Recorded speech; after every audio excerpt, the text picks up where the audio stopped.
Let's start by taking some measurements. I'm measuring from the base of Butterball's neck to around where the end of his belly is. Make sure you leave space in the back so that they can go to the bathroom while they're wearing the sweater without dirtying it up. That's measurement number 1.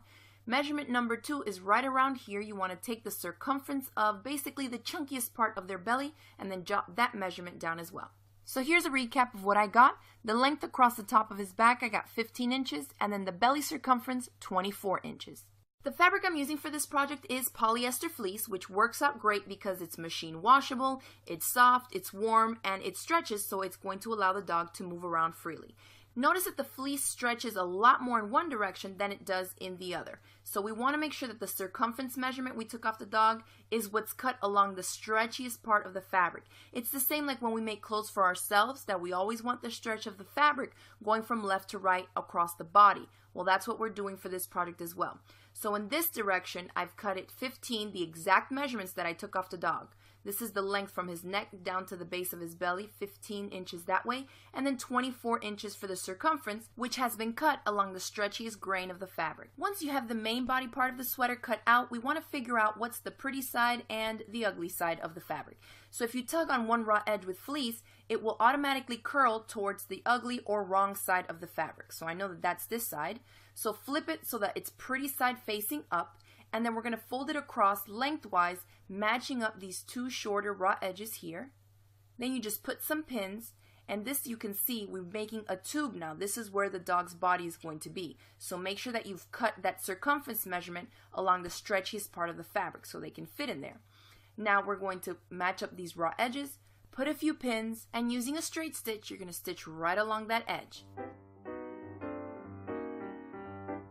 Once that seam is sewn, you want to reach in there and flip it so now that the right side or the pretty side of the fabric is facing out, and then set this piece aside. Now let's work on the neck, and to figure out the measurements of this piece of fabric, let me tell you how I came up with it. First, notice this is a lot wider than the neck part. So in the neck, the dog is usually smaller, so we needed to taper off a little bit so it's nice and snug, kind of like a turtleneck, right? And so to do that, here's what I did with the measurements. I took my circumference measurement, right, the one that we cut along the stretchier side of the main body part of the sweater. I took that and I subtracted 8 inches. So I had 24, subtracted 8, and I ended up with 16. So that's what I cut out here. And again, that longest measurement needs to be cut on the stretchiest part of the fabric because this is going to be going around the neck of the dog and it has to stretch, okay? So again, the circumference measurement minus 8 inches, and that was 16, so I cut that across the stretchiest part of the fabric. For the short side here, you can really do whatever you want. Depends on how thick you want the neck part to be. I like it about 3 inches. So what I did was cut the piece of fabric at 7. It's going to be folded in half, and then remember, some of it is going to be taken up as well in the seam allowance. So my piece ended up measuring 16 inches by 7 inches. Now like we did for the other piece, tug on one edge, you'll see it curl to the wrong side, lay it pretty side facing up, fold it so the shorter raw edges are touching, pin it, and again, the same exact thing you did with the larger piece, use a straight stitch, and stitch right along that edge. Once that seam is sewn, you want to open it up and then fold it in half like I'm showing you here.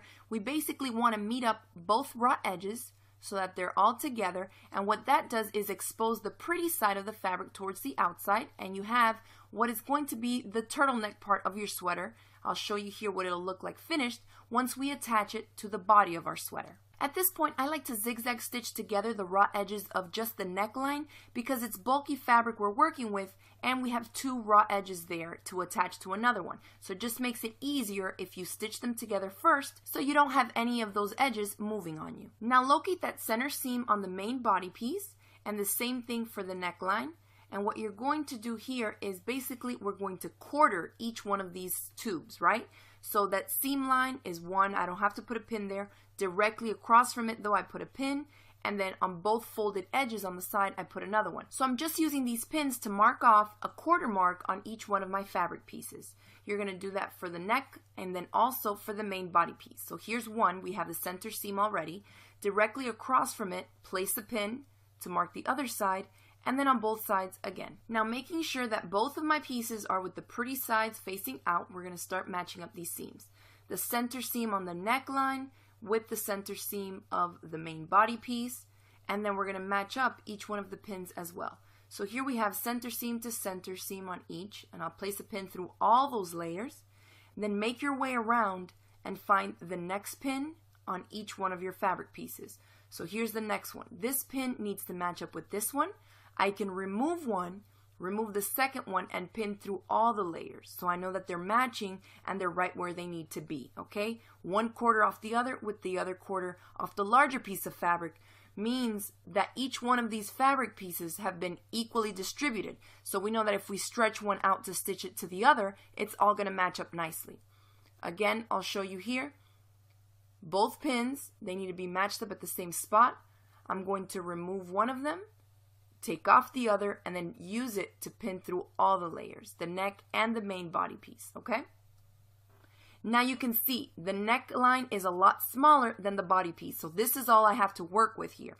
So this tells me that when I'm sewing, I need to pull on the neckline only, not on the main body piece. Remember, this was all cut on the stretchiest part of the fabric, so if you pull on any of these, it's definitely going to stretch. And it may look like a lot of fabric to accommodate, but trust me, this stuff stretches really well. You can see that when I stretch out the neckline, it already matches up. So that's what you need to do at the sewing machine while you stitch. Go from pin to pin, stitching just the neckline so it matches perfectly with the larger body piece. To stitch this up, go ahead and remove your extension table or the supply case on your machine to expose the free arm. Also make sure that you're using at least a 90-14 needle. We're working with fleece and a lot of bulky layers here, okay? So you definitely don't want to break a needle. So what I like to do is actually to work with the neckline part towards the bottom, touching the feed dogs. I just find that it's easier for me to tug on it when it's that way, and I can keep an eye on the body piece that I'm not supposed to be stretching a little bit better if it's on top. So notice I have all this fabric to work with right on top, and now from underneath I'm pulling on the neckline fabric. And if you want, you can help it by pulling it a little bit on the back as it's stitched through, okay? So don't pull the top fabric, just tug on the bottom one, which is the neckline, and continue to do that all the way around from pin to pin until you make your way around. Now we got to make the leg opening, so find the side that has the seam running down the center, and that's where we want the openings to be, because this seam needs to run down the center of the dog's chest, okay? So like you see on this one here. Now to do that, one thing you want to keep in mind is that you don't want to make these circles too big. Because this is the stretchiest side of the fabric, remember this is going left to right on the dog's body, these holes will stretch, and they will stretch a lot. So I suggest cutting the holes smaller than you think you need to have them, and then seeing how it works when you try it on the dog, okay? So what I do is actually fold this up so that that center seam is on the edge, towards the bottom edge here towards me, and then I'm going to make some marks, so I only have to cut one circle out, and I know that it's going to be symmetrical and cut right through to the other side, okay? So to do that, I came in about an inch or an inch and a quarter in from the edge. Obviously, if you have a larger dog with a broader chest, you want to adjust these measurements accordingly, okay? This is for a 4-month-old pit bull puppy, and so I'm coming in about an inch or so in this way, right here, and then about, I think, 3 inches or so down from the neck, the bottom of the turtleneck part, okay? So just eyeball it. Since they stretch, you can kind of work it in there with their legs, and you'll have a little wiggle room. Just know that, you don't want to make it way too close up to the neck because that's not where their legs are, and you don't want to have it right in the middle of their belly either. So just eyeball it, and if you want, you can take some other measurements as well to get it more accurately. So measure around something small and circular. Without moving the fabric, I pin around the edges to keep everything steady.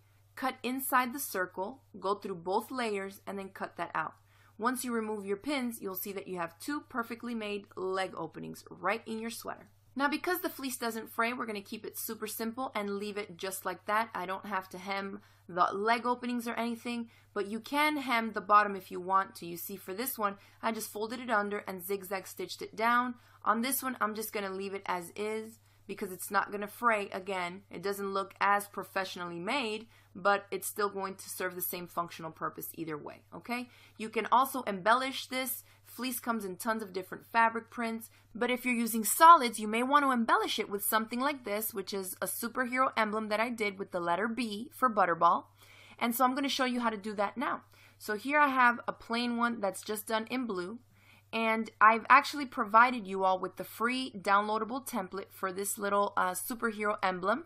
and you can click on the link in the description box below to download the PDF. Then all you have to do is print it out, cut it out, and then use it as a template to cut out your little superhero emblem out of your fleece fabric. And then I freehanded a letter B for Butterball.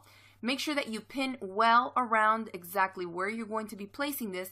I like to use a zigzag stitch and just zigzag stitch all around everything. Basically, you're machine appliquing this on. And just take your time because the fleece is so bulky and it stretches as well. It may take a little getting used to. And that's it, guys. I hope you enjoyed this video tutorial. If you did, make sure you hit it with that thumbs up below. Share it across the different social media sites. And don't forget to click open that description box. I've included links on where you can find the same fleece I use for my project here and where you can download that superhero emblem.